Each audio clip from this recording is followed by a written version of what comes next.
கிறிஸ்து இயேசுவில் பிரியமான சகோதரர்களே, சகோதரிகளே, சிறுவனாக இருந்த பொழுது என்னுடைய பங்கிலே, நான் வாழ்ந்த பங்கிலே நடந்தவைகள் எல்லாம் எனக்கு ஞாபகத்துக்கு வருகிறது.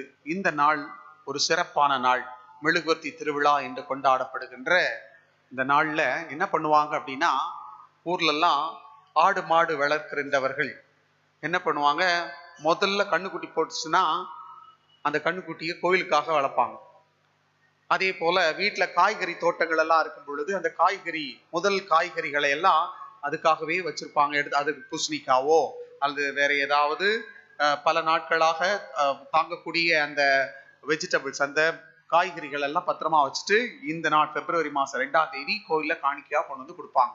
பெரிய லைன் கட்டி நிற்பாங்க. அந்த டைம் ஞாபகமா இருக்கு, எனக்கு நல்ல ஞாபகம் இருக்கு. கோழி, ஆடு, மாடு, கண்ணுக்குட்டி மாதிரிலாம் கொண்டு வந்து கோயிலே கொண்டு வருவாங்க.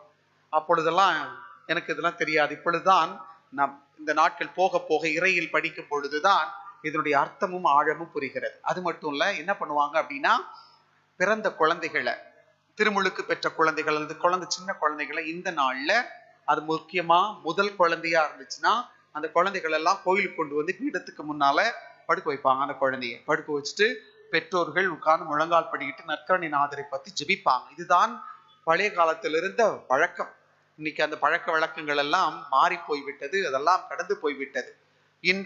இன்று ஆண்டவர் இயேசு கோவிலில் காணிக்கையாக ஒப்பு கொடுக்கப்பட்ட இந்த நாளிலே நடக்கின்ற அந்த நிகழ்வுகள் எல்லாம் எனக்கு ஞாபகத்துக்கு வருகின்றது. கிறிஸ்துவில் அன்பார்ந்த சகோதர சகோதரிகளே, இன்று ஆண்டவர் இயேசுவினுடைய அந்த இயேசு காணிக்கையாக ஒப்பு கொடுக்கப்பட்ட அந்த விழாவினை நாம் கொண்டாடி கொண்டிருக்கிறோம். எதற்காக இந்த விழா? 40 நாட்களுக்கு முன் ஆண்டவர் இயேசு பிறந்தார். அதற்கு அடுத்ததாக திருக்குடும்ப விழாவை கொண்டாடினோம், திருக்காட்சி பெருவிழாவை கொண்டாடினோம், ஆண்டவர் இயேசுடைய திருமுழுக்கு பெருவிழாவையும் கொண்டாடினோம். ஆனால் இந்த நாளிலே நாம் ஏன் இந்த அவர் கோயிலிலே காணிக்கையாக ஒப்பு கொடுக்கப்பட்ட அந்த விழாவை நாம் கொண்டாட வேண்டும்? ஏனென்றால் இந்த விழா நமக்கு பல கருத்துக்களையும் பல உண்மைகளையும் நமக்கு எடுத்து தருகிறது. முதல்ல என்ன அப்படின்னா, சூசையப்பரும் அன்னை மரியாளும் கடவுளுக்கு கீழ்ப்படிந்திருந்தார்கள். கடவுளுக்கு எவ்வாறு கீழ்ப்படிந்திருந்தார்கள் என்றால் நம் அனைவருக்குமே தெரியும். ஆண்டவருடைய அந்த இறை திட்டம் இருவருக்கும் அறிவிக்கப்பட்ட பொழுது இருவருக்குமே ஒரு மனக்குழப்பங்கள் ஏற்பட்டாலும் இறுதியிலே ஆண்டவருடைய அந்த வாக்குக்கு கீழ்ப்படிந்து அந்த கீழ்ப்படிதலின் வழியாக தன்னுடைய அந்த குழந்தையை பெற்றெடுத்து அதனை இந்த 40 நாட்களாக கடவுளுடைய திட்டப்படி இயேசு என்று பெயரிட்டு அந்த குழந்தையை சீரும் சிறப்புமாக வளர்த்து வருகிறார்கள். அந்த இறை திட்டத்தின்படி அந்த குழந்தையை காணிக்கையாக ஒப்பு கொடுக்கப்பட வேண்டும்.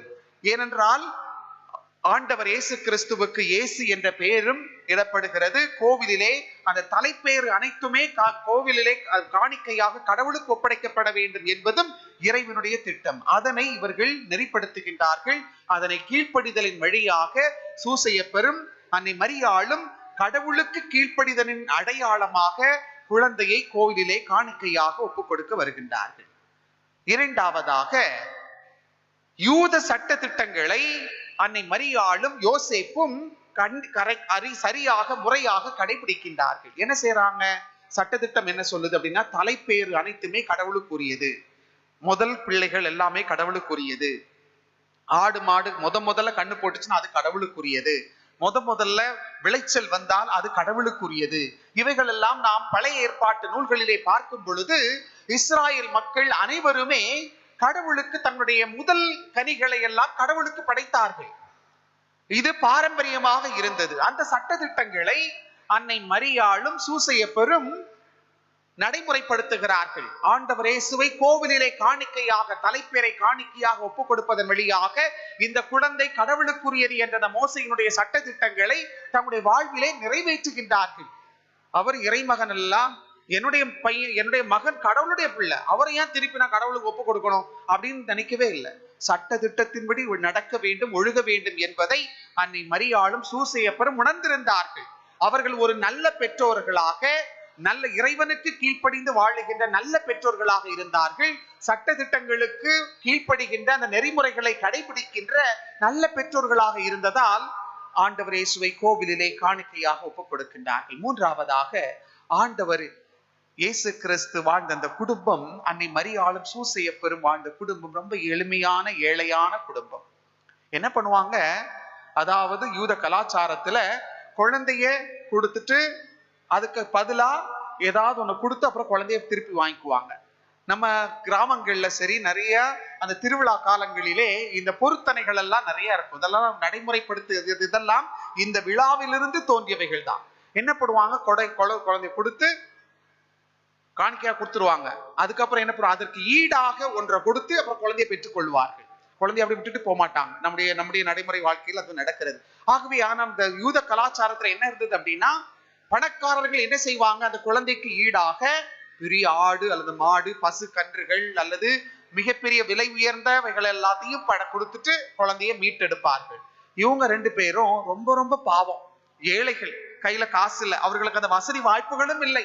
எளியோர்களாக ஏழையாக இருந்த சூசையப்பரும் அன்னை மரியாளும் ஆண்டவர் இயேசு கிறிஸ்துவுக்கு ஈடாக அந்த திருச்சட்டத்தில் கொடுத்தபடி ரொம்ப பாவம் ஏழைகளா இருந்தாங்கன்னா 2 மாடப்புறா குஞ்சுகள் இல்லது சிறிய அந்த 2 புறாக்களை அவர்கள் காணிக்கையாக கொடுத்து ஆண்டவரை மீட்டுக் கொள்ள வேண்டும். அதே போல அன்னை மரியாளும் சூசையப்பரும் 2 புறா குஞ்சுகளை காணிக்கையாக கொடுத்து ஆண்டவர் இயேசுவை மீட்டுக் கொள்ளுகின்றார்கள். இதைத்தான் இன்றைய நற்செய்தி வாசகத்திலும் நாம் வாசிக்க கேட்டோம். அந்த எளிமை, ஏழ்மை, கடவுள் எளியவராக ஏழையாக வாழ்ந்தார். அன்னை மரியாளும் எளிமையை போற்றினார். புனித சூசையப்பரும் ஏழையாக எளியவராக வாழ்ந்தார். அந்த ஏழை எளிய பெற்றோர்களிடமிருந்து வந்த ஆண்டவர் இயேசு கிறிஸ்துவும் இறுதி வரை ஒரு எளியவராக ஏழையாகவே வாழ்ந்தார். அதை ஆண்டவர் இயேசுனுடைய வாழ்க்கையிலே நாம் கண்டுபிடிக்கின்றோம். அதையே இன்றைய நற்செய்தி வாசகத்திலும் நாம் வாசிக்க கேட்டோம். இந்த விழாவும் நமக்கு தருகின்ற செய்தியும் அதுதான். அடுத்ததாக நாம் பார்க்கிறோம், ஆண்டவர் இயேசு கிறிஸ்து கடவுளுக்கு உரியவராக, கடவுளுக்கு ஒப்பு கொடுக்கப்பட்ட ஒரு மனிதராக, கடவுளுடைய படைப்பாக இறுதி வரை வாழ்ந்தார். அந்த படைப்பு, அந்த தான் அர்ப்பணிக்கப்பட்ட அந்த அர்ப்பணத்துக்கு ஏற்றபடி அன்னை மரியாளும் சூசையப்பரும் ஆண்டவர் இயேசு கிறிஸ்துவும் வாழ்ந்தார்கள். அந்த அர்ப்பணத்திற்கு ஏற்றவாறு கடவுளுக்கு கொடுக்கப்பட்ட தன்னுடைய அந்த அர்ப்பணத்தினுடைய அந்த பொருளை, அவர்கள் முக்கியத்துவத்தை உணர்ந்து கடவுளுக்கு அர்ப்பணிக்கப்பட்டவர்களாகவே இறுதி வரை வாழ்ந்தார்கள். ஆகவே கிறிஸ்தியேசுவில் அன்பார்ந்த சகோதரர்களே, சகோதரிகளே, நாமும் திருமுழுக்கின் போது கடவுளின் பிள்ளையாக நாம் அனைவரும் இறைவனுக்கு உகந்தவர்களாக அர்ப்பணிக்கப்பட்டிருக்கிறோம். நாம் அனைவரும் இறைவனுக்கு சொந்தமானவர்கள். ஆண்டவர் இயேசு கிறிஸ்து இன்று இந்த விழாவும் அன்னை மரியாளும் யோசேப்புவும் ஆண்டவர் இயேசுவும் இன்று நம்மிடம் எதிர்பார்ப்பது, நாம் அனைவரும் கீழ்ப்படிதல் உள்ள மனிதர்களாக மாற வேண்டும்.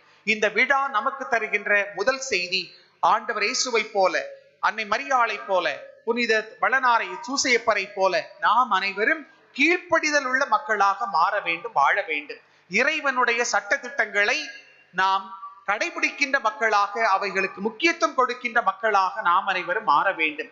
திருச்சபை மேலும் நம்முடைய சமுதாயம் சரி, நம்முடைய அரசியல் சட்டங்கள் இருக்கிறது, நம்முடைய வழிபாடு சார்ந்த சட்டங்கள் எல்லாம் இருக்கிறது, நம்முடைய திருச்சபை நமக்கு தருகின்ற நடைமுறைகள், சட்டத்திட்டங்கள் இருக்கிறது. ஆண்டவர் விவிலியத்தில் இருந்து நமக்கு ஏராளமான சட்டத்திட்டங்களை எல்லாம் நமக்கு தந்து கொண்டிருக்கிறார். அனைத்தையும் நாம் அனைவரும் கடைபிடிக்க வேண்டும். ஆண்டவர் இயேசுவை போல, புனித சூசையப்பரை போல, அன்னை மரியாளை போல. அடுத்ததாக, ஏழைகளாக எளியவர்களாக வாழ்வதை இறைவன் விரும்புகிறார். கடவுள் எளிமையை, ஏழ்மையை போற்றுகின்றவர். ஏழைகளுக்கும் எளியவர்களுக்கும் அதிமுக்கியத்துவம் கொடுக்கின்றவர். இதை நாம் பல நிலைகளிலே பார்க்கிறோம். அன்னை மரியாள் காட்சி கொடுத்த மனிதர்கள் எல்லாம் ஏழைகள், எளியவர்கள், ஆடு மாடு மேய்க்கின்ற சிறுவர்கள், சிறுமியர்கள், இந்த சமுதாயத்திலே புறம் தள்ளப்பட்டவர்கள். அவர்களுக்கு கடவுள் முக்கியத்துவம் கொடுக்கின்றார். ஆகவே ஆண்டவர் இயேசுவினுடைய இறை ஆட்சியிலே இந்த ஏழை மனம் கொண்டவர்களுக்கும் எளிய மனம் கொண்டவர்களுக்கும் முதலிடம் உண்டு. அதைத்தான் அழகாக லூக்கா நற்செய்தியாளரும் புனித மத்தேயு நற்செய்தியிலே 5ஆம் அதிகாரத்தில் அழகாக சொல்லுகிறார். எளிய மனம், ஏழைகளின் உள்ளம் கொண்டவர்கள் பேறு பெற்றவர்கள், ஏனெனில் விண்ணரசு அவர்களுக்கு உரியது என்று சொல்லுகிறார். ஆக நாம் அனைவரும் விண்ணரசுக்கு சொந்தமானவர்களாக மாற வேண்டுமானால் எளியவர்களாக, ஏழைகளாக வாழ வேண்டும், வாழ வேண்டும். புனித கன்னிமரியாளும் புனித யோசேப்பும் ஆண்டவர் இயேசுவும் பெரிய பெரிய பகட்டையோ அல்லது ஆடம்பரத்தையோ அவர்கள் விரும்பவே இல்லை. மாறாக எளிமையை விரும்பினார்கள். ஏழைகளாக, எளியவர்களாக வாழ்ந்தார்கள். நாமும் அத்தகைய ஒரு ஏழை எளிய மனநிலைகளை கொண்டு அந்த எளிய மனதோடு நாம் அனைவரும் வாழ்ந்தோம் என்றால் கண்டிப்பாக விண்ணரசு நமக்கு நிச்சயம். அதே போல ஆண்டவர் இயேசு கிறிஸ்து தான் கொடுத்த அந்த அர்ப்பணத்தை, அன்னை மரியாளும் சூசையப்பரும் தாங்கள் கொடுத்த அர்ப்பணத்தை இறுதி வரை அதை பாதுகாத்தார்களோ, அதே போல நாம் அனைவருமே அர்ப்பணிக்கப்பட்டவர்கள் கடவுளுக்காக. குடும்பத்திலே ஒரு தந்தையாக, ஒரு தாயாக, அல்லது கணவனாக, மனைவியாக, அல்லது பிள்ளையாக, சகோதரனாக, சகோதரியாக நாம் அனைவரும் அர்ப்பணிக்கப்பட்டிருக்கிறோம். அர்ப்பண உணர்வோடு இறுதி வரை நம்முடைய பொறுப்புகளை, கடமைகளை உணர்ந்து நாம் அனைவரும் செயலாற்ற இறைவன் நம்மை அழைக்கின்றார் இன்றைய விழாவின் வழியாக. ஆகவே கிறிஸ்துவில் அன்பார்ந்த சகோதர சகோதரிகளை, ஆண்டவர் இயேசுவினுடைய இந்த அர்ப்பணிப்பு விழாவினை, காணிக்கையாக ஒப்புக் கொடுக்கப்பட்ட விழாவினை கொண்டாடுகின்ற இந்த வேளையிலே நாமும் நம்முடைய பொறுப்புகளை, கடமைகளை உணர்ந்து நம்முடைய கிறிஸ்தவ நெறியின்படி சட்ட திட்டங்களுக்கு மதிப்பு கொடுத்து இறைவனுக்கு கீழ்ப்படிந்து ஏழை மனம் கொண்டு, எளிய மனம் கொண்டு நம்முடைய அர்ப்பண வாழ்விலை நிலைத்திருக்க இறைவனிடம் வரம் வேண்டி நாமே திருப்பலியிலே மன்றாடுவோம். ஆமென்.